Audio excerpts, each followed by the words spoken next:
একটা কসম আল্লাহ করেছিলেন, যেই কসমটার ব্যাপারে মুহাদ্দিসিন একরাম মুফাসসিরিন একরামগণ বলেন ওয়া তুরি সিনিন, সিনাই পাহাড়ের কসম।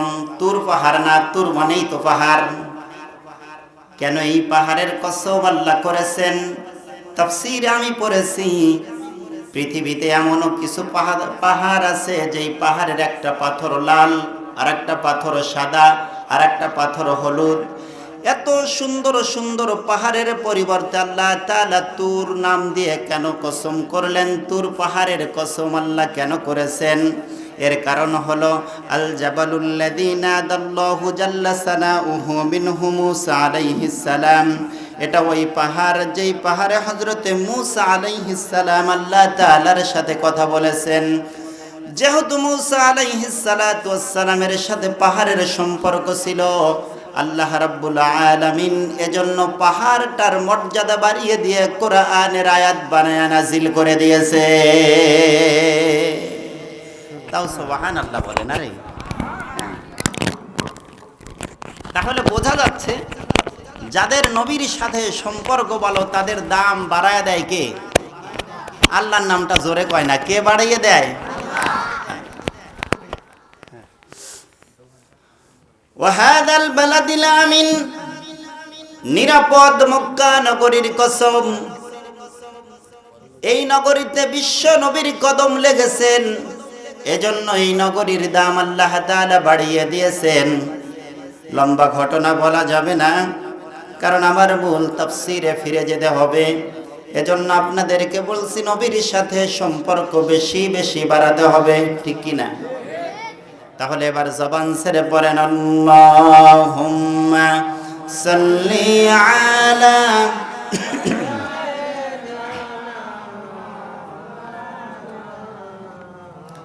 ওয়া আলা আলি সাইয়্যিদিনা মাওলানা মুহাম্মদ। নামাজ আদায় করেন তো আপনারা? নামাজ আদায় করেন? কথা কয় না। এবার যারা বলবে না মনে করবো যে না এরা ওয়াজ শুনবে কিন্তু নামাজ আদায় করবে না। নামাজে একটা দরুদ পড়া হয় কি হয় না? হয়। তাহলে ওই দরুদ এবার জবান ছেড়ে পড়েন আল্লাহুম্মা সাল্লি আলা মুহাম্মাদ ওয়া আলা আলি মুহাম্মাদ কামা সাল্লাইতা আলা ইব্রাহিম ওয়া আলা আলি ইব্রাহিম ইন্নাকা হামিদুম মাজিদ। আল্লাহুম্মা বারিক আলা মুহাম্মাদ ওয়া আলা আলি মুহাম্মাদ কামা বারাকতা আলা ইব্রাহিম ওয়া আলা আলি ইব্রাহিম ইন্নাকা হামিদুম মাজিদ। ছোট্ট মোনাজাত করি, আল্লাহুম্মা আমিন। রব্বানা যালামনা أنفسنا وإن لم تغفر لنا وترحمنا لنكونن من الخاسرين। ربنا العالمين আল্লাহ তাআলা খামারুল্লাহ পাড়া পুরাতন কেন্দ্রীয় জামে মসজিদ কর্তৃক আয়োজিত ঐতিহাসিক বিরাট তাফসীরুল কোরআন মাহফিলে আমি গুনাহগার তোমার অসংখ্য আলেম ওলামা সহ সামনে উপবিষ্ট, জান্নাতের ফুল বাগানের ফুল হওয়ার তৌফিক যাদেরকে দিয়েছেন তাদেরকে সঙ্গে করে নিয়ে সোনার মদিনায় নবী পাকের উপরে যেই নবী শুয়ে আছেন নবীজির উপরে দরুদ এবং সালাম দিলাম। মেহেরবানি করে আমাদের দরুদ আর সালাম টুকুন সোনার মদিনায় নবী পাকের রওজা মোবারকে পৌঁছে দাও। গোটা পৃথিবীর মাটির নিচে যত মুমিন মুমিনাত মুসলিম মুসলিমাত অন্ধকার কবরে শায়িত, আল্লাহ তাআলা প্রত্যেকের আরওয়ার উপরে সওয়াবের হাদিয়া পৌঁছে দাও। খামারুল্লাহ পাড়া কবরস্থান এবং আনাচে কানাচে যত নতুন পুরাতন কবর আছে আল্লাহ প্রত্যেক কবরবাসীর রূহ মুবারকের সওয়াবের হাদিয়া পৌঁছে দাও। রব্বি কারীম আমার সঙ্গে যারা হাত তুলেছে আমাদের যাদের জনম দুঃখিনী মা আব্বা অন্ধকার খবরে, মাবুদ রে মেহেরবানি করে আমাদের মা বাবাকে কবরে কান্দায়ও না, মা বাবার কবরটাকে জান্নাতুল ফেরদাউসের টুকরায় পরিণত করে দাও। এ মাহফিল কবুল করে নাও, এই মসজিদ কবুল করে নাও। রব্বে করিম, কিয়ামতের দিন আমাদের সকলের জন্য এ মাহফিল নাজাতের ওসিলা বানায়া দিও। সুবহান রাব্বিকা রব্বিল ইজ্জাতি আম্মা ইয়াসিফুন ওয়া সালামুন আলাল মুরসালিন ওয়ালহামদুলিল্লাহি রাব্বিল আলামিন বিহাক্কি লা ইলাহা ইল্লাল্লাহু মুহাম্মাদুর রাসূলুল্লাহ সাল্লাল্লাহু আলাইহি ওয়াসাল্লাম। খামারুল্লাহ পাড়া পুরাতন কেন্দ্রীয় জামে মসজিদের উদ্যোগে আয়োজিত ঐতিহাসিক তাফসিরুল কোরআন মাহফিলের সম্মানিত সভাপতি সাহেব, বিশিষ্ট শিল্পপতি আলহাজ মাওলানা মুফতি আব্দুর রহমান হায়দার, সহ সভাপতি, প্রধান অতিথি, মাহফিল পরিচালনায় আমাদের গ্রামের মধ্যমণি মাথার তাজ আলহাজ রওশন আলম সাহেব, এছাড়াও ডান পার্শ্বে বসে আছে বড় ভাই মাওলানা ইয়াকুব আলী জিহাদি সাহেব। সারা বাংলাদেশ নয়, ইদানিং অল্প কিছুদিন হলো তিনি আরো একটি দেশ কোরআনের দাওয়াত পৌঁছানোর লক্ষ্যে সফর করে এসেছেন। পার্শ্বে বসে আছেন আরো উলামায়ে কেরামগণ, যারা আমাকে ছোটবেলায় শিক্ষা দিয়েছেন। আমার মামা মাওলানা আব্দুল হাই সাহেব উপস্থিত, সামনে উপবিষ্ট পিতৃতুল্য মুরব্বিয়ানে করম, যুবক ভাইরা, শুকরিয়া আদায় করছি সেই মহান আল্লাহ সুবহানাহু ওয়া তাআলার দরবারে যে আল্লাহ রাব্বুল আলামিন আমাদেরকে মাজালিসুল ইলমি হিয়া রাওদাতুম মির রিয়াজুল জান্নাহ, জান্নাতের ফুল বাগানের ফুল হওয়ার তৌফিক দান করেছেন। এজন্য আমরা সেই মহান আল্লাহ সুবহানাহু ওয়া তাআলার দরবারে শুকরিয়া আদায় করি। সবাই পড়ি আলহামদুলিল্লাহ।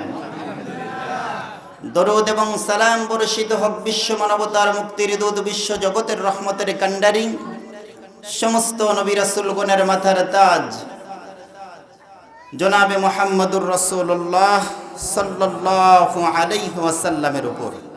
উপস্থিত হাজিরিন, আপনারা সকলে কেমন আছেন? আলহামদুলিল্লাহ।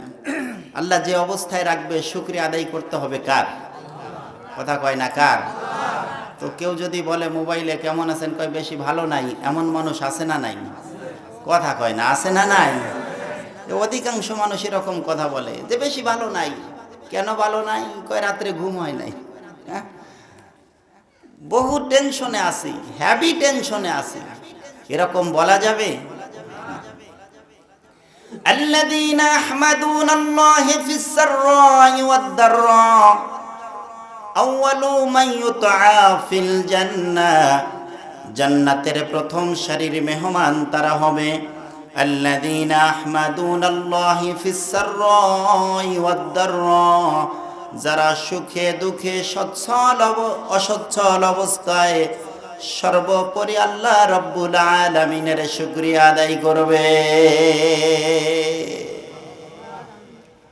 আমরা কি জান্নাতের প্রথম সারির মেহমান হতে চাই না? কথা বলে না, চাই না? চাই। কারা কারা চাই? একটু হাত তোলেন তো। এক হাত তুললে মনে হবে না, দুই হাত তোলেন।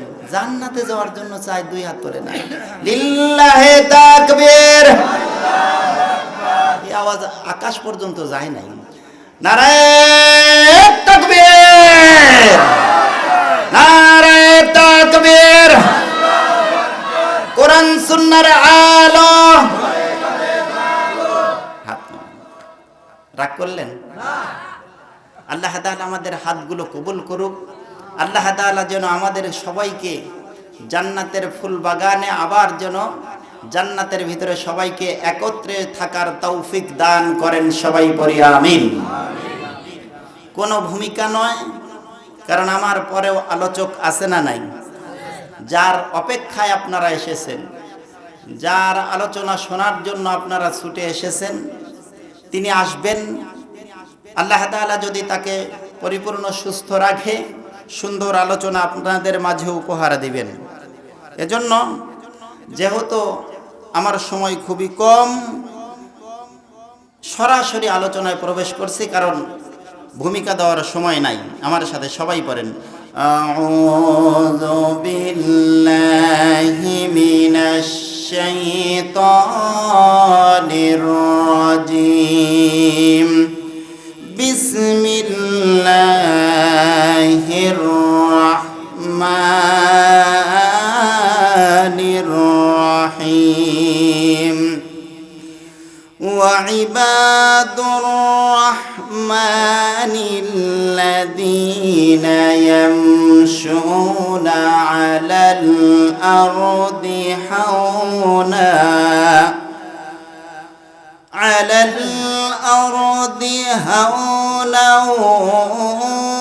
وإذا خاطبهم الجاهلون قالوا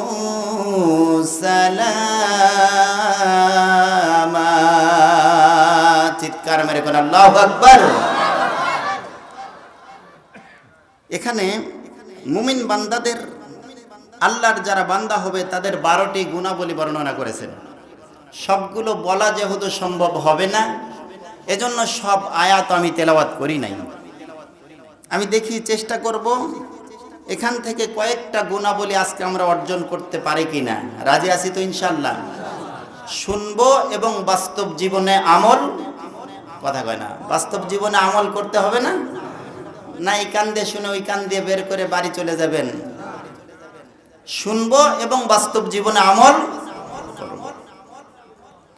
আল্লাহ তাআলা বলেন, ইবাদুর রহমান, রহমানের বান্দা হবে তারা, আল্লাযীনা যারা ইয়ামশুনা আলাল আরদি হাওনা, জমিনে চলাফেরা করার সময় হাক ডাক নিয়ে চলবে না, অহংকার বশত চলবে না। বলি সুবহানাল্লাহ। অহংকার করে জমিনে চলাফেরা করা যাবে না। ঘোষণা দিয়েছেন, কথা বলেছেন, এই হুকুম করেছেন কে? আল্লাহ। যদি আল্লাহ তাআলার রহমানের গোলাম যদি হতে চাও, জমিনে চলাফেরা করার সময় হাক ডাক নিয়ে চলাফেরা করা যাবে না। আল্লাহ তাআলার বান্দা যারা হবে, এই জমিনে চলাফেরা করার সময় তারা অহংকার বশত চলাফেরা করবে না, জমিনে দাম্ভিকতার সাথে চলাফেরা করবে না। রহমানের গোলাম তো তারা যারা জমিনের মধ্যে সন্ত্রাসী কর্মকাণ্ড করবে না, জমিনে চলার সময় সব সময় নিম্নগামী হয়ে চলবে। আমাদের বুখারীর দর্শে আব্দুল হাই পাহাড়পুরি সাহেব তিনি একটা দর্শ দিতে গিয়ে বলেছিলেন, বৃষ্টি যখন হয়, এই বৃষ্টির পানিগুলো যেমন নিচু জায়গায় গিয়ে জমা হয়, আল্লাহর যে সকল গোলামেরা জমিনের উপরে নম্রভাবে চলাফেরা করবে, হাক ডাক নিয়ে যারা চলবে না, যারা জমিনের মধ্যে অহংকার বশত চলাফেরা করবে না, আল্লাহ রাব্বুল আলামিনের রহমত সর্বদা তাদের উপর বর্ষণ হতে থাকবে। চলাফেরা করার সময় অনেকে আছে না, কি পরিমাণ অহংকার আর দাপট, এমন মানুষ আছে না নাই? আছে। আমার উপস্থিতি হাজিরিন, আল্লাহ রাব্বুল আলামিন কালামে হাকিমের ভিতরে সুন্দর করে জানিয়ে দিয়েছেন। আল্লাহ পাক বলেন, ওয়ালা তামশি ওয়ালা তুসাইয়ির খাত্তাকা লিন্নাসি ওয়ালা তামশি ফিল আরদি মারহা ইন্নাল্লাহা লা ইউহিব্বু কুল্লা মুখতালিন ফখুর। অনুবাদ শোনার আগে চিৎকার মেরে কোন আল্লাহু আকবার। আল্লাহ পাক বলেন, ওয়ালা তুসাইয়ির খাত্তাকা লিন্নাস, জমিনের মানুষের সামনে নিজে অহংকার করে চলবে না। ওয়ালা তামশি ফিল আরদি মারহা, কখনো অহংকার করে চলাফেরা করবে না। ইন্নাল্লাহা লা ইউহিব্বু কুল্লা মুখতালিন ফখুর, ইন্নাল্লাহা লা ইউহিব্বু কুল্লা মুখতালিন ফখুর। নিশ্চয়ই জেনে রাখো, আল্লাহ রাব্বুল আলামিন কখনো অহংকারীকে পছন্দ করে না, ভালোবাসে না। অহংকারকে হাদিসে মুহাদ্দিসিনে কেরাম লুঙ্গির সাথে তুলনা করেছেন। কিসের সাথে? কথা বলেন, আমার সাথে জবাব দেন, কিসের সাথে? লুঙ্গির সাথে তুলনা করেছেন। আচ্ছা বলেন, একটা লুঙ্গি কি একসাথে দুইজন পরা যায়? একসাথে দুইজন এক লুঙ্গি পরা যায়? কয়জন করে পড়তে হয়? একজন করে। যদি কোনো বান্দা অহংকার করে, অহংকার করলে আল্লাহ রাব্বুল আলামিনের লুঙ্গি ধরে টানাটানি করা হয়। এই জমিনের মধ্যে যারা অহংকার করেছিল তাদের মধ্যে এক নাম্বার হলো ইবলিস। কে? ইবলিসকে যখন বলা হলো উসজুদু লিআদম, আদমকে সেজদা করো, ইবলিস তখন তিনি অহংকার করে বলেছিল যে তিনি তো মাটির তৈরি আর আমি হলাম আগুনের ধোঁয়ার থেকে তৈরি, সুতরাং তিনি অহংকার করে সেজদা করলো না। আল্লাহ তাআলা সেটা জানিয়ে দিয়েছেন, আবা ওয়াস্তাকবারা ওয়া কানা মিনাল কাফিরিন। ইবলিস যখন অহংকার করে সেজদা করলো না, তিনি কাফেরদের অন্তর্ভুক্ত হয়ে গেল। এই জমিনের মধ্যে অহংকার করেছিল ফেরাউন। ইন্না ফিরআউনা আলা ফিল আরদ, জমিনের মধ্যে ফেরাউন অহংকার করে চলেছিল, এজন্য তিনি অত্যাচারী, অহংকার করেছিল। সুতরাং যারা অহংকার করবে আল্লাহ রাব্বুল আলামিন তাদেরকে কোনো না কোনো একটা সময় তাকে ক্ষমতার চেয়ার থেকে টেনে নামাবে। বাংলাদেশের কিছুদিন আগেও যিনি প্রধানমন্ত্রী ছিলেন, আমরা বলি না, আপনারাই বলতেন, যা শুরু করেছে 41 সাল কেন, যতদিন বেঁচে থাকবে ততদিন, কথা কয় না, ততদিন থাকতে পেরেছে? থাকতে পারে নাই। কারণ কি?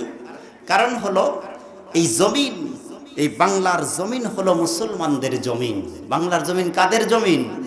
মুসলমানদের জমিন। এই জমিনে যখন কেউ বসবাসযোগ্য ছিল না, সর্বপ্রথম মুসলমানেরাই এই বাংলার জমিনে বসতি ভিটা স্থাপন করেছিল। সুবহানাল্লাহ। এক সময় এই জমিনের উত্তরাঞ্চল শাসন করত পরশুরাম। মাহি সাওয়ার বলখি রাহমাতুল্লাহি আলাইহি তিনি আসলেন, উত্তরাঞ্চলের পরশুরামকে শায়েস্তা করলেন, উত্তরাঞ্চলে কোরআনের রাজ কায়েম করলেন। বলি সুবহানাল্লাহ। এদেশের দক্ষিণাঞ্চল শাসন করত রাজা বিঙ্কিরাজ।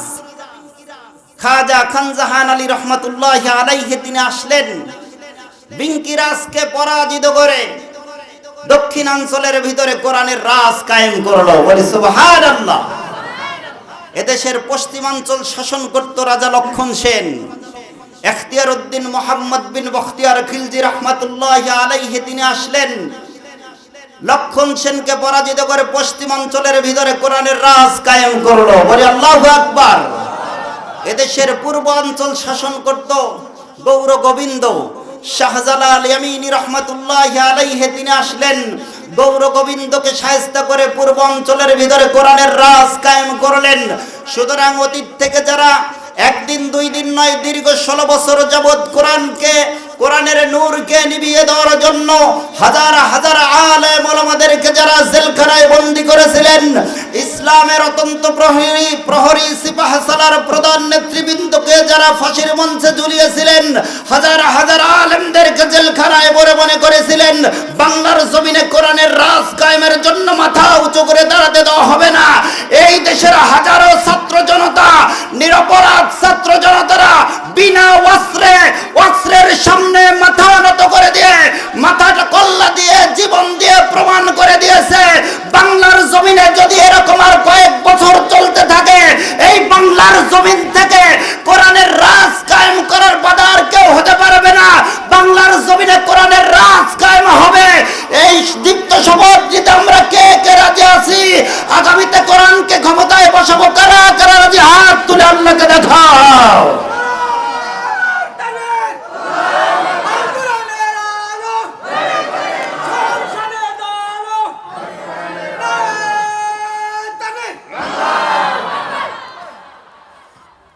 মনে হলো হাসপাতালের বেডে শুয়ে থাকা স্যালাইন লাগানো রোগীর মতো ম্যাও ম্যাও শব্দ। পছন্দ হয়নি?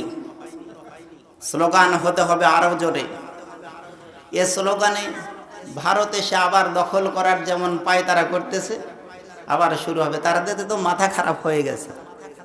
কারণ বাংলাদেশ থেকে প্রতি বছর কোটি কোটি বিলিয়ন বিলিয়ন টাকার সম্পদ তারা নিয়ে গিয়েছে, এখন আর নিতে পারছে না, যার কারণে মাথা খারাপ হয়ে গেছে। আমার উপস্থিত হাজেন, আসেন, অহংকার করলে আল্লাহ তাআলা ক্ষমতার চেয়ারে রাখে না। ক্ষমতার থেকে নামিয়ে দেওয়ার মালিক কে? ক্ষমতায় বসানোর মালিক কে? ছোট্ট একটা ইতিহাস বলে যাই। বাগদাদের বাদশা ছিলেন আলুকতুগিন। তার ব্যক্তিগত একজন গোলাম ছিল, নাম ছিল তার সুবুকতুগিন। আলোকতুগিন বাদশার গোলাম একদিন সুবুকতুগিনকে বলে, আলোকতুগিন বাদশার গোলাম সুবুকতুগিন একদিন তার বাদশাকে বলে, বাদশা, প্রতিদিন তো আপনি হরিণ শিকার করে আনিয়ে আসেন, আজকে আমি একটু হরিণ শিকার করতে যাব। মন্ত্রী পরিষদের সদস্যরা বলল, এটা তো বাদশা এবং তার সন্তানদের কাজ, সেনাপতি যারা তাদের কাজ, গোলাম কেমনে হরিণ শিকার করবে? গোলাম বলে, না, আমি যাব, আমি হরিণ শিকার করে নিয়ে এসে আপনাদেরকে দিব। চলে গেলেন জঙ্গলের ভিতরে, সারাদিন হরিণ খুঁজলেন, কোথাও হরিণ খুঁজে পেলেন না। সন্ধ্যাবেলায় মাহরুম হয়ে যখন চলে আসছিলেন, হঠাৎ করে দেখতে পেলেন সামনে একটা হরিণের বাচ্চা বসে আছে। সুবুকতুগিন গোলাম হরিণের বাচ্চাটাকে কোলের মধ্যে করে নিয়ে ঘোড়ার উপরে উঠলেন, আর মনে মনে ভাবলেন, অন্তত পক্ষে আজকে শাহী দরবারে গিয়ে দেখিয়ে দিব, সবাইকে বলবো বড়টাকে শিকার করতে না পারলেও ছোট্ট একটা বাচ্চা নিয়ে এসেছি।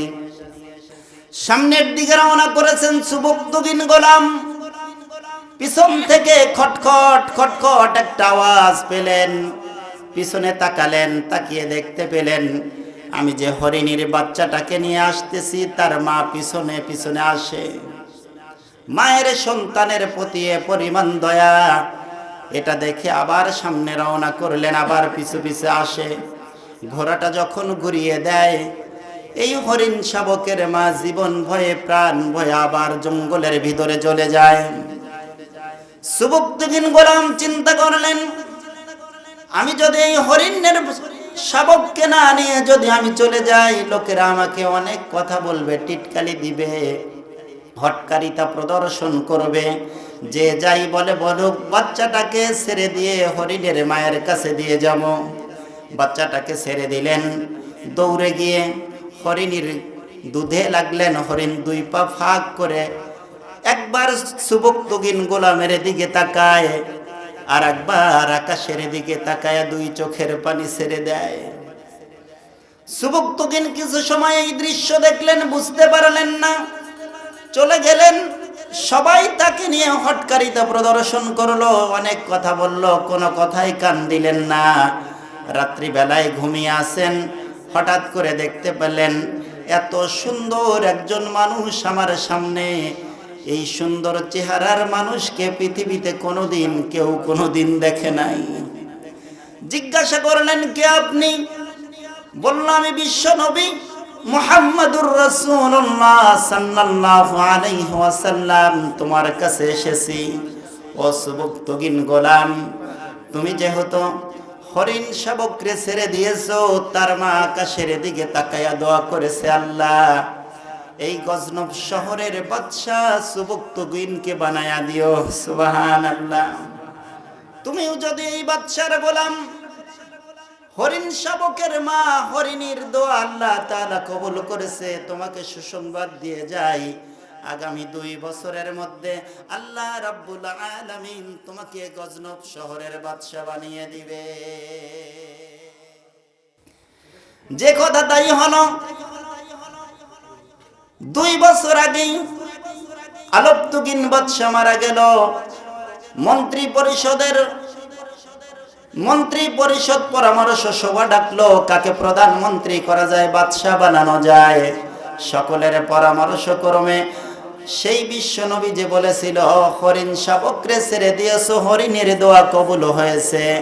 সকলের পরামর্শ ক্রমে একমত হয়ে সুবুক্তকিন গোলামকে গজনব শহরের বাদশা বানাইয়া দিল। ক্ষমতা দেওয়ার মালিককে, জোরে কোন কে? তাই আল্লাহ তাআলা বলেন ওয়াইবাদুর রহমানিল্লাযীনা ইয়ামশুনা আলাল আরদি হাওনা। রহমানের গোলাম তো তারা হবে যারা জমিনে চলাফেরা করার সময় অহংকার নিয়ে চলবে না, রাস্তায় চলাফেরা করার সময় হাক ডাক নিয়ে চলবে না, চলাফেরা করবে সর্বদা কার ভয় নিয়ে? আল্লাহর ভয় নিয়ে যারা চলাফেরা করবে। অহংকার এমন একটা জিনিস, যার ভিতরে অহংকার আসবে আল্লাহ তাআলা তাকে পছন্দ করেন না, তাকে ভালোবাসেন না। যদি কোনো নবী অহংকার করেছে, একটু অহংকারের জন্য আল্লাহ রাব্বুল আলামিন ওই নবীকেও শাস্তি দিয়েছে। এমন একটা ঘটনা আজকে আমি আপনাদের মাঝে এই আয়াতের তাফসীর থেকে শোনাতে চাই। তারিখে জারির আত-তাবারি লেখেন হযরত সুলাইমান আলাইহিস সালাম, নাম শুনছেন আপনারা? নাম শুনছেন? খামারুল্লাহ পাড়ার সুলাইমান, তাই না? কথা কয় না। এই যে আমার বাবাজি সুলাইমান বসে আছে তো চুপ করে আছে। পয়গম্বর সুলাইমান, ওয়া হুশিরা লিসুলাইমান জুনুদুহু মিনাল জিন্নি ওয়াল ইনসি ওয়াত তায়রি ফাহুম ইউজাউন। আল্লাহু আকবার।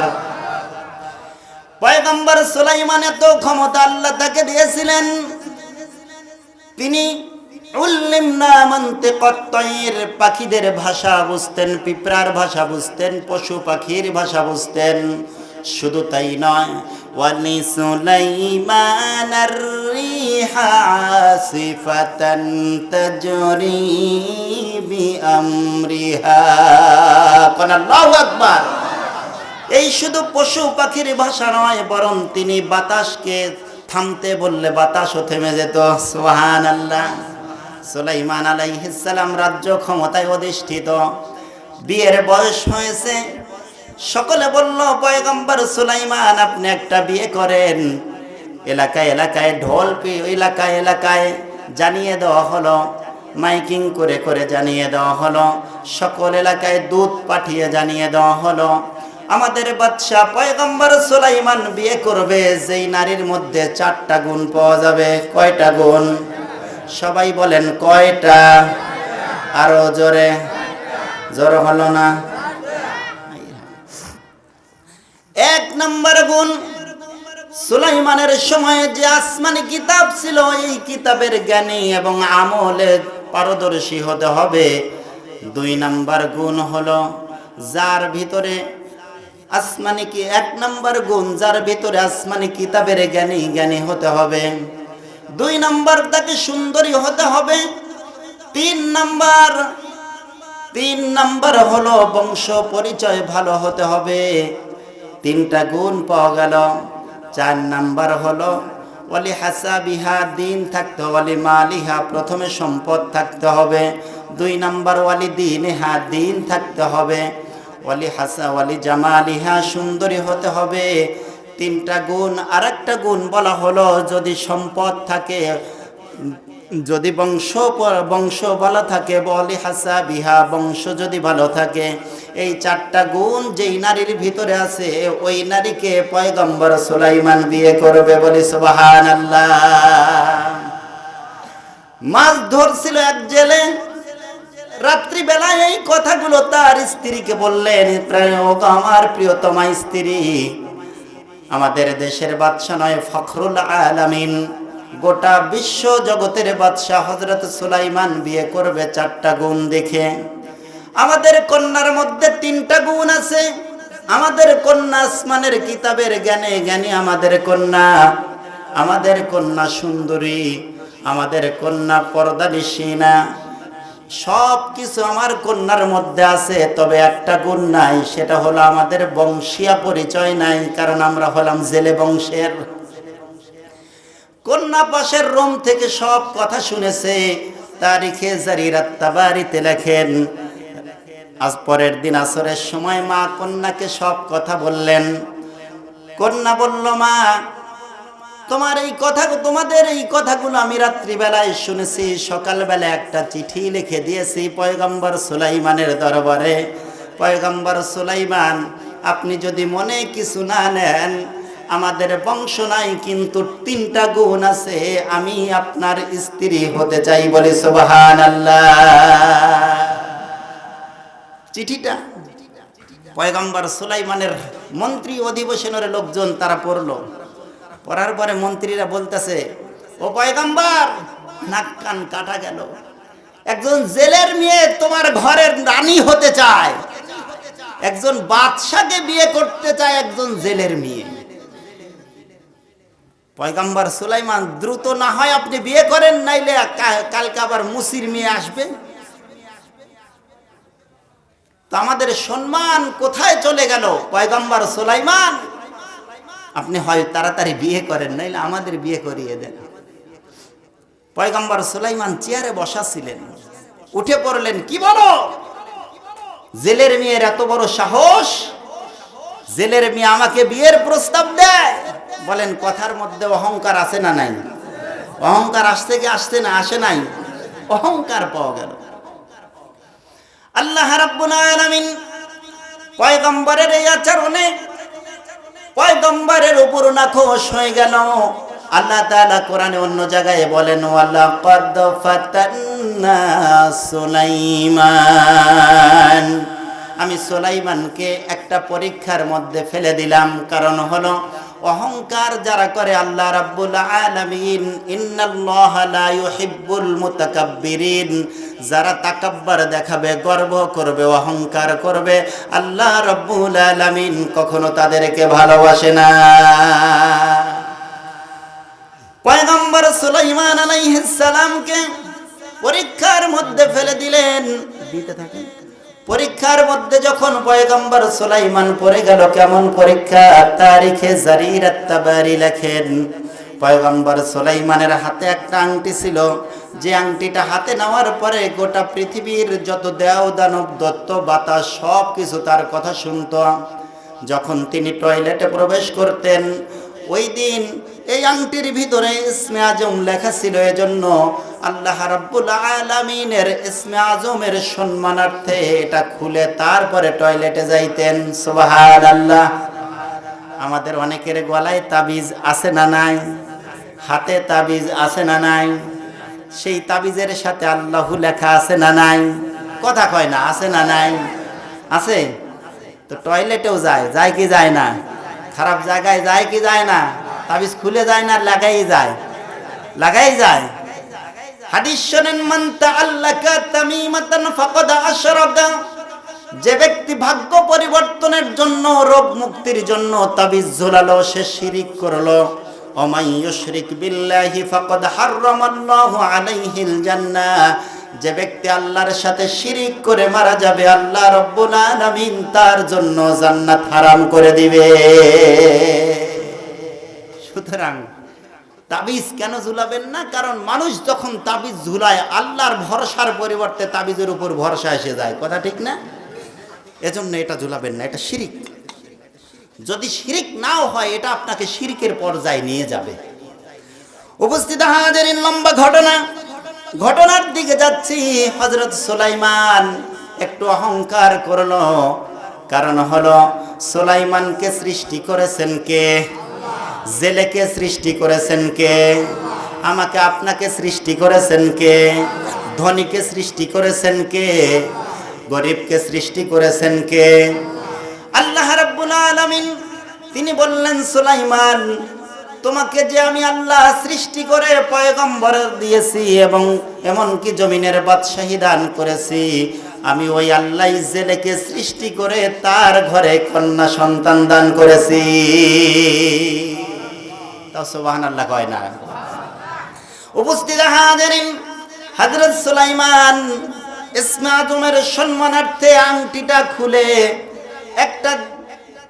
একজন দাসী ছিলেন, তার নাম তারিখে জারির আত-তাবারিতে লেখেন তার নাম হলো আমিনা। আর একটা নাম ছিল আমার মনে আসছে না। ওই আমিনার কাছে এটা হাতে দিয়ে গেলেন। দিয়ে যাওয়ার পরে টয়লেটের মধ্যে প্রতিদিন যেটুকুন সময় টয়লেট করেন আজকে তার চাইতে একটু বেশি সময় লাগতেছে। এই সুযোগে একজন খারাপ জিন, তাফসীরে লেখেন তার নাম হলো সখরা। এই সখরা নামক জিন সুলাইমানের সূরত ধরলেন। জিনেরা কিন্তু বিভিন্ন সূরত ধরতে পারে। সুলাইমানের সূরত ধরে এসে আমিনার কাছে এসে বলে, আংটিটা দাও। কোন মানুষ সুলাইমানের চেহারার দিকে তাকিয়ে কথা বলতেন না, তার সম্মান অক্ষত রেখে দিয়েছিলেন। হযরত সুলাইমান আলাইহিস সালাতু ওয়াস সালামের এই আংটিটা আমিনা যখন সখরা নামক জিনকে দিলেন, এবার আমার প্রশ্নের জবাব দেন, এইবার যেই জিন সুলাইমানের রূপ ধরে আংটিটা নিচ্ছে, এই আসল সুলাইমান না নকল সুলাইমান? কথা কন না, আসল না নকল? আসলটা কোথায়? আসলটা কোথায়? সুলাইমান নামক নকল সুলাইমান সে যে আংটিটা হাতের মধ্যে নিয়ে নিলেন, নিয়ে যাওয়ার সময় বলে দিলেন, ও আমিনা শোনো, আমি তোমাকে বলে যাই, আমার দেশের মধ্যে নকল একটা সুলাইমানের জন্ম নিয়েছে, চেহারা দেখতে সেম আমি সুলাইমানের মতো। আসলটা বলে না নকলটা বলে? কথা কয় না। আসলটা বলতেছে না নকলটা বলতেছে? নকলটা বলতেছে সেম দেখতে আমার মতো। তাকে দেখা মাত্রই পুলিশে খবর দিবে, আমার বাহিনীদের খবর দিবে, গ্রেফতার করা হবে। কারণ কি? কারণ হলো ওই যে একটু অহংকার করেছে। আল্লাহ তাআলা অহংকারীদের কখনো ভালোবাসে না রে ভাই। অহংকারীদেরকে আল্লাহ কখনো পছন্দ করেন না। হযরত সুলাইমান টয়লেট শেষ করে বাহিরে চলে আসবেন, এর আগে কি হলো? সখরা নামক জিন সিংহাসনে বসে পড়ল। সিংহাসনের মধ্যে কোরআনে আছে, ইফরিতুম মিনাল জিন্নি আনা আতিকা বিহি। এই জায়গায় আছে ইফরিত নামক এক জিন ছিল। ওই জিন ছিল হযরত সুলাইমানের পার্সোনাল সেক্রেটারি, যারে পরিমাণ ক্ষমতা ছিল। রানী বিলকিস যখন আসতেছিলেন বলেছিল, রানী বিলকিসের সিংহাসন নিয়ে আসো, কে পারবা? ইফরিত নামক জিন দাঁড়িয়ে বলেছিল, পয়গম্বর সুলাইমান, আপনি যে চেয়ারে বসে সিংহাসন চালাইতেছেন, এই চেয়ার থেকে উঠতে যে পরিমাণ সময় লাগবে, ওই সময়ের মধ্যে রানী বিলকিসের সিংহাসন নিয়ে আসতে পারবো। তাহলে তার ক্ষমতা কম না বেশি? কম না বেশি? সখরা নামক জিন ছিলেন পার্সোনাল সেক্রেটারি। এই পার্সোনাল ইফরিত নামক জিন ছিলেন পার্সোনাল সেক্রেটারি। পার্সোনাল সেক্রেটারিকে নকল সুলাইমান বলে এই ইফরিত নামক জিন। দক্ষিণ দিকে তাকায় থাকবি, খবরদার আমার দিকে তাকাবি না। কারণ তাকাইলে তো জিন জিনকে চিনতে পারবে কি পারবে না? পারবে। যে এটা আসল লোক গদি দখল করে নাই, এ নকল লোক গদি দখল করছে। কথা কি ঠিক না? এজন্য দক্ষিণ দিকে তাকায় থাকবি, খবরদার আমার দিকে তাকাবি না। আর জিনেরা জানতো, যদি সুলাইমানের চোখে চোখ পড়ে যেত, হযরত সুলাইমানের আংটি পাথরে ঘষা দেওয়া মাত্র তার গায়ে আগুন জ্বলে যেত। আল্লাহু আকবার। সুলাইমান টয়লেট থেকে বের হওয়া দরকার, বের করবেন না? টয়লেট থেকে বের হয়ে আসলেন। বের হয়ে আসার পরে হযরত সুলাইমান বলল, আমিনা আংটিটা দাও। কি বলেন? একটু আগেই তো আপনি আংটি নিয়ে গেলেন, আংটি আবার কেন চান? ও বুঝতে পেরেছি, ওই যে একটু আগে বলে গিয়েছে আমার দেশে নকল সুলাইমানের আবির্ভাব হয়েছে। তাহলে তুমি আসল সুলাইমান না, তুমি হলা নকল সুলাইমান। আসলটাকে বলে না নকলটাকে বলে? কথা বলে না। আসলটাকে বলতেছে না, একবার নকলটাকে বলতেছে। আসলটাকে বলতেছে তুমি নকল সুলাইমান। যেই জমিনে নকলেরা দেশ চালায়, মানুষ আর আসল খুঁজে পায় না। যেমন অতীতে এই যে দীর্ঘ 16 বছরে আসলের কথা মানুষ চিন্তাও করতে পারে। ও তুমি নকল সুলাইমান। সঙ্গে সঙ্গে পাতা করে ধরে পুলিশে সংবাদ দিয়ে তাদের হাতে দেওয়া হলো। এ পরিমাণ রিমান্ডে মেরে দেওয়া হলো। মারতে মারতে মারতে মারতে আসল সুলাইমান তিনি বেহুশ হয়ে পড়ে গেলেন। এবার নকল সুলাইমানকে জিজ্ঞাসা করতেছে, পয়গম্বর বাদশাহ নামদার বাদশাহ সুলাইমান, তাহলে এই নকল সুলাইমানকে এখন কোথায় ফেলে দিব? নকল সুলাইমান তখন বলতেছে, ওই যে সুলাইমান নকল দাবি করেছে, নকল সুলাইমান যে গদি দখল করেছে, তিনি বলতেছেন এই আলেমকে এখানে রাখা যাবে না। এখান থেকে সৌমনাথ নামের একটা জঙ্গল আছে, ওই জঙ্গলের কিনারায় একটা নদী আছে, ওই নদীর কিনারায় নিয়ে তাকে ফেলে রেখে আসো। জোরে বলি আল্লাহু আকবার। তারিখে জারির আত-তাবারিতে লেখেন, আল্লামা ইবনে জারির লেখেন, হযরত সুলাইমানকে অজ্ঞান অবস্থায় সেই সময়ের যারা প্রশাসনিক দায়িত্ব পালন করেছিল তারা নিয়ে আসল সুলাইমানকে নিয়ে রেখে আসলো। রেখে আসার পরে ওই যে জেলের মেয়ে চিঠি লিখেছিল, পয়গম্বর সুলাইমান, আমার ভিতরে 3টা গুণ আছে, একটা গুণ নাই, সেটা হলো আমরা বংশী আমি না, আমার বাবা বাদশা না, তার বাবা জেলে মাছ ধরার জন্য ওই দিনকে ওই নদীতে চলে গিয়েছে। বলে সুবহানাল্লাহ। জেলে গিয়ে দেখেন আকাশ থেকে এক খণ্ড মেঘ অনেক উঁচু থেকে নিচে নেমে এসেছে। অনেক পাখিগুলো পাখা দিয়ে বাতাস করতেছে, উপর দিয়ে উঠতেছে। জেলে অবাক হয়ে গেলেন, পৃথিবীতে কত মানুষ দেখলাম, এরকম মানুষকে তো আমি কোনোদিন দেখি নাই। এই মানুষ আবার কে? কাছে গেলেন, দেখে সুদর্শন একটা যুবক পড়ে আছে, নিথর দেহ। বুকের সাথে কান লাগালেন, বুঝতে পারলেন এখনো জীবিত আছে। নদীর থেকে পানি নিয়ে আসলেন, মাথায় পানি দিলেন, গা মুছে দিলেন, হুঁশ ফিরে আসলো। বলল, বাবা তোমার নাম কি? হযরত সুলাইমান তিনি তার পরিচয় গোপন করে বলেন, বলতে পারি না। বলেন আমার জানা নেই, বলে বলতে পারি না। কারণ তার চিন্তা, একটু আগে আমাকে যে কারণে বেহুশ করা হয়েছে, প্রচন্ড রকমের আঘাত করা হয়েছে, তার 1 নাম্বার কারণ হলো, তার মূল কারণ হলো আমি সুলাইমান বলে পরিচয় দেওয়াতে। আজকে যদি আমি এখানে সুলাইমানের পরিচয় দেই, আমাকে এইবারে একবারে শেষ করে দিবে।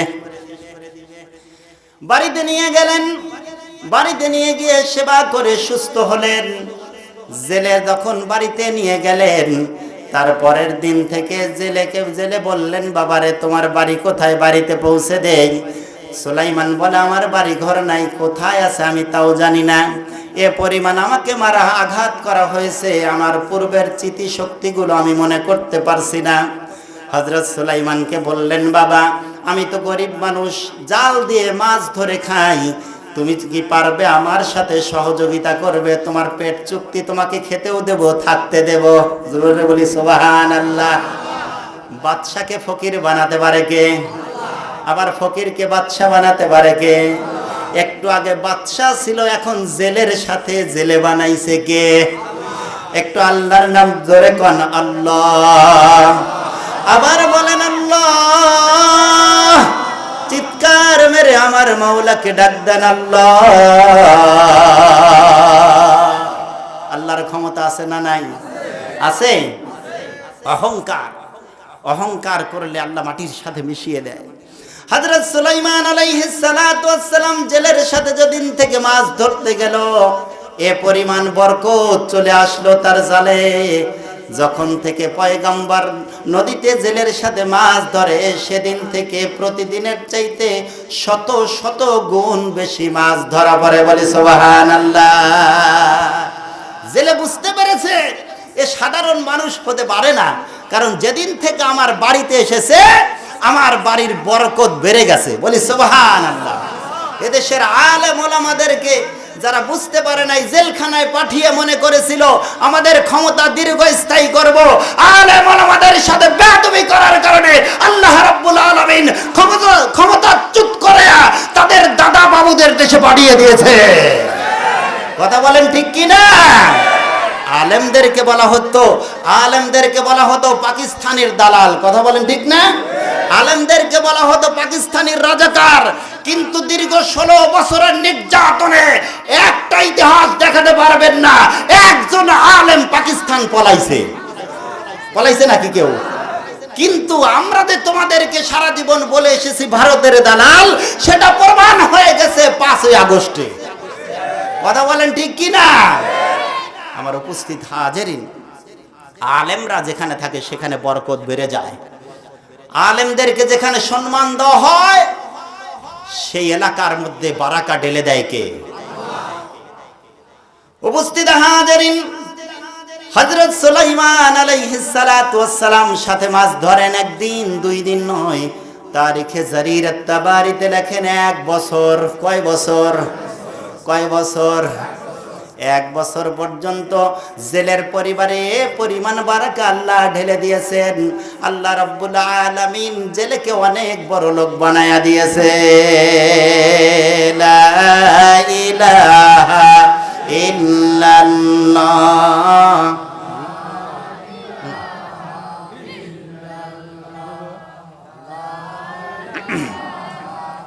আহারে আওয়াজ, এই আওয়াজ দিয়ে কি আগামীতে ইসলাম কায়েম করা যাবে? মনে হয় না। এই আওয়াজ দিয়ে আগামীতে ইসলাম কায়েম করা যাবে না। ইসলাম কায়েম করতে হলে আল্লাহর সাথে সম্পর্ক বেশি করে বাড়াতে হবে, জবান ছেড়ে আওয়াজ দিতে হবে। কথা বলেন ঠিক কিনা? আপনারা বিভিন্ন মিডিয়ার মাধ্যমে জানতে পারছেন বাংলাদেশের উপর একটা শকুনের ছায়া পড়েছে। দীর্ঘ 16 বছর যাবত আমাদেরকে বোঝানো হয়েছে ভারত ছাড়া বাংলাদেশ অচল, ভারত পেঁয়াজ বন্ধ করে দিলে বাংলাদেশের পেঁয়াজের দাম 200 টাকা হয়ে যায় প্রতি কেজিতে। কিন্তু ডক্টর ইউনূস সরকার প্রমাণ করেছে শুধু ভারত নয়, ভারতের উপর বাংলাদেশ নির্ভরশীল নয়, বরং বাংলাদেশের সাথে যদি ভারত ব্যবসা করতে না পারে, ভারত বাংলাদেশের কাছে হাত পেতে ফকিরের মতো হাত পাততে হবে। কথা বলেন ঠিক কিনা? আমার উপস্থিত হাজারিন, তাদের একটা শকুনের ছায়া পড়েছে। বারবার বিশ্বের কাছে বাংলাদেশকে নিচু করার চেষ্টা চলতেছে। ও আমার তৌহিদি জনতা, আগামীতে হতে পারে গাজওয়ায়ে হিন্দের মতো গাজওয়ায়ে হিন্দের ডাক আসতে পারে। হিন্দুদের সাথে নয়, ভারতের সাথে আমাদের একটা যুদ্ধ লেগে যেতে পারে। যদি আগামীতে ময়দানে ডাক আসে, বদর উহুদ প্রান্তরের সাহাবীদের মতো ময়দানে নেমে নিজের জীবন বিলিয়ে দিয়ে হলেও মাতৃভূমিকে রক্ষা করব। কারা কারা রাজি আছো? 2 হাত তুলে আমার আল্লাহকে দেখাও।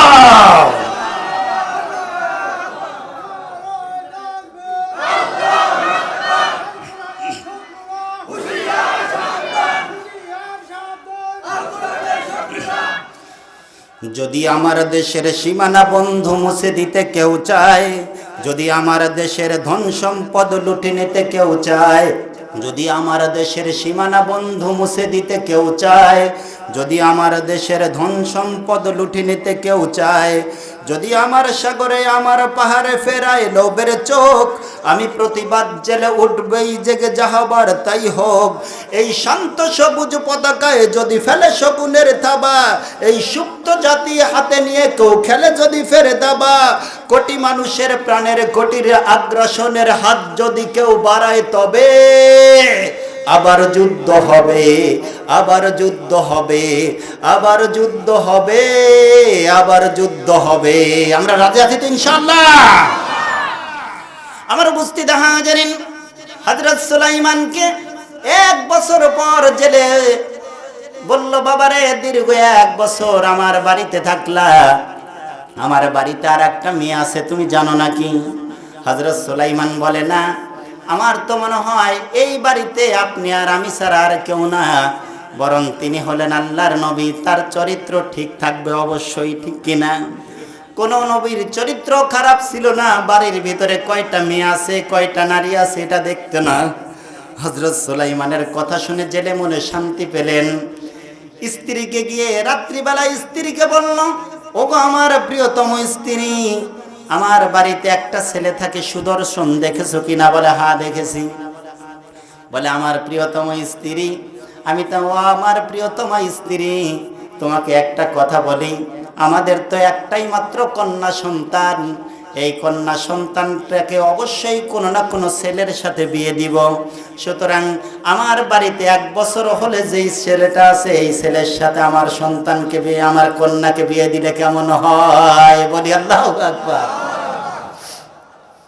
স্ত্রী তেলে বেগুনে জ্বলে উঠলে, হ্যাঁ, কোন সন্তানের কথা বলো যার মায়ের পরিচয় নেই, বাবার পরিচয় নেই, তার বংশ পরিচয় নেই, কোথায় বাড়ি, কিছুই জানি না।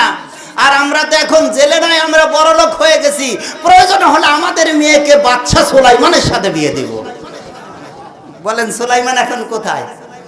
কথা কয় না। সুলাইমান এখন কোথায়? সুলাইমান কোথায়? তার বাড়ি।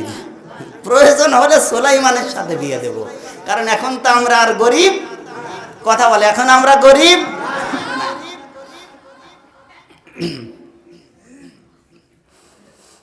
উপস্থিত হাজিরিন,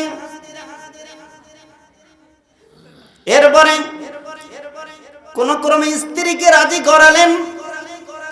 রাজি করিয়ে সুলাইমানকে বিয়ের প্রস্তাব দিল। সুলাইমান মনে মনে চিন্তা করলো, কি হয়েছে আমি জানি না, আল্লাহ তাআলা এখন আমাকে জেলের মেয়েকে বিয়ে করতে হবে। তাও যদি বিয়ে করে একটা জায়গা হয়, নির্দিষ্ট জায়গা হয়ে যাবে, একটা বাড়ি অন্তত হয়ে যাবে, সেখানে আমি থাকতে পারবো। আগের দিন বিয়ের সব কাজ সম্পন্ন হয়েছে, কিন্তু ফুলসজ্জার রাত হয় নাই। পরের দিন সকালবেলা পরের দিন ফুলসজ্জার রাত হবে। সকালবেলা জেলে বলল, চলো যাই বাবা, আজকে আমরা মাছ ধরে নিয়ে আসি। আজকে জেলের সাথে গত রাত্রে বিয়ের কাজ সম্পন্ন হয়েছে, যাচ্ছে শ্বশুরের সাথে, আর কোনো কথাবার্তা নাই।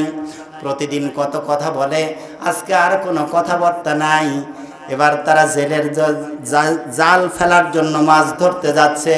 মাঝখানে চলে গেছে কয় বছর? কথা বলেন না, কয় বছর? 1 বছর চলে গেছে। 1 বছরে দেশের অবস্থা কি তা শুনবেন না? দেশ তো ফেলে দিয়ে আসতেন। হ্যাঁ, চালাইতেছে আসল সুলাইমান না নকল সুলাইমান? ভোটের প্রধানমন্ত্রী না জোর করে প্রধানমন্ত্রী? কথা বলে না। ভোট ছাড়া প্রধানমন্ত্রী না, ভোট ছাড়া লোক এখন দেশ চালাচ্ছে। দেশের কি অবস্থা আসেন, দেশকে আগে দিয়ে আসি, দেশ আগে দেখে আসি। এবার জিন তো এমনি মাথা গরম, এই জন্য কাউরে জিনে আসর করলে দেখবেন পাগলামি করতে থাকে। ওর মাথা তো ঠিক থাকে না। দেশ পরিচালনার যোগ্যতা তো তার নাই। দেশের মধ্যে গিয়ে উল্টা পাল্টা আইন চালু করে দিয়েছে। মুহূর্তের মধ্যে পেঁয়াজ 20 টাকার পেঁয়াজ 200 টাকা। গত কোরবানি ঈদে ঢাকাতে 100 গ্রাম কাঁচামরিচ কিনছে আমি 120 টাকা দিয়ে। আমার উপস্থিত হাজিরিন, কারণ হলো এরা তো জনগণের ভোটের প্রধানমন্ত্রী না, এটা জোরপূর্বক নকল প্রধানমন্ত্রী, ঠিক কি না? এই জন্য দেশের মধ্যে অশান্তি সৃষ্টি করে রেখেছিল। যারাই কখনো যেই উচিত কথাটা বলতো তাকেই নৌকায় থেকে নামায় দিত, মানে জেলখানায় বন্দি করতো। কথা বলেন ঠিক কি না? এ জাতির শ্রেষ্ঠ সন্তানদের জেলখানায় ঢুকায়া তাদেরকে ফাঁসির মঞ্চে পর্যন্ত নিয়ে গিয়ে ফাঁসি দিয়ে দুনিয়ার থেকে বিদায় করে দিয়েছে। কারণ তারা জানে, এরা যদি পৃথিবীতে থাকে আগামীতে আমার গদি আর রাখতে পারবো না। 10 দেশ থেকে 10 জন পররাষ্ট্র মন্ত্রণালয় থেকে লোক আসলো যে, কেরে সুলাইমান, তোমার বাবা বাদশা দাউদ তো এরকম করে দেশ চালাইতো না, তুমি তো প্রথমে ভালোই দেশ চালাতেছিলা, তুমি এখন এরকম করতেছো কেন? দেশের মধ্যে এরকম অশান্তি সৃষ্টি কেন করেছো? বলতে এসেছে 10 জনকে ধরে নিয়ে জেলখানায় বন্দি করছে। আন্তর্জাতিক ট্রাইব্যুনালে তাদেরকে মামলা দিয়ে জেলখানায় ঢুকাই দিছে। দাও, ভালো পরামর্শ নেয় না। ওই যে ইফরিত নামক জিন চিন্তা করলেন, 1 বছর যাবত দেশের এই রকম অবস্থা, এরা এইভাবে যদি দেশ চলতে থাকে আগামীতে আর ক্ষমতায় থাকা যাবে না। একটু দেখি এই লোকটাকে। তাকানোর সঙ্গে সঙ্গে দেখলেন পাটা জমিন থেকে 1 হাত উপরে। বলেন, জিনের পা 1 হাত উপরে থাকে। এই যে আমার ভাই একদিন গল্প করছিল যে সৌদি আরবে হজ করতে যাওয়ার পরে দেখতে পাইছেন যে জিন পাশেই বসা, কিন্তু 1 হাত উপরে, পাটা নাই, পাটা 1 হাত উপরে। ইফরিত নামক জিন দেখতে পেলেন পাটা 1 হাত উপরে, বুঝতে আর বাকি নাই, কেরে তুমি তো আসল প্রধানমন্ত্রী, আসল বাদশা নও, তুমি তো নকল বাদশা, জোর করে চেয়ার দখল করে আছো, ধর। কিন্তু যে ব্যক্তি 1 বছর রাজত্ব চালাইছে, পুলিশ তার, র্যাব তার, বিজিবি তার, সেনাবাহিনী তার, সব কিছু তার করে নিছে। কথা বলেন ঠিক কিনা? কিন্তু এমনও পরিস্থিতি, আপন জনরে সেনা প্রধানের চেয়ারে বসানোর পরে বলে, তিনি যা আলটিমেটাম দেয় 4 তারিখে আপনি চেয়ার গদি ছাড়তে হবে। কথা ঠিক না? কথা ঠিক না? আসল পিএস বুঝতে পারছে, তিনি সব কিছু তার নিয়ন্ত্রণে নিয়ে নিয়েছে, সুতরাং তাকে এত সহজে ক্ষমতা ছাড়ানো সম্ভব হবে না। 40 জন আসমানি কিতাবের আলেমদেরকে ডাকলেন। তারিখে জারিরাত তাবারিতে লেখেন 40 জন আসমানি কিতাবের আলেমেরা সেখানে উপস্থিত হলো। বলল, তোমরা আসমানি কিতাব তেলাওয়াত করতে থাকো। তেলাওয়াত করতে শুরু করলেন। তেলাওয়াত যখন করতে শুরু করলেন, কোরআনের তেলাওয়াত কোনো জিন শুনতে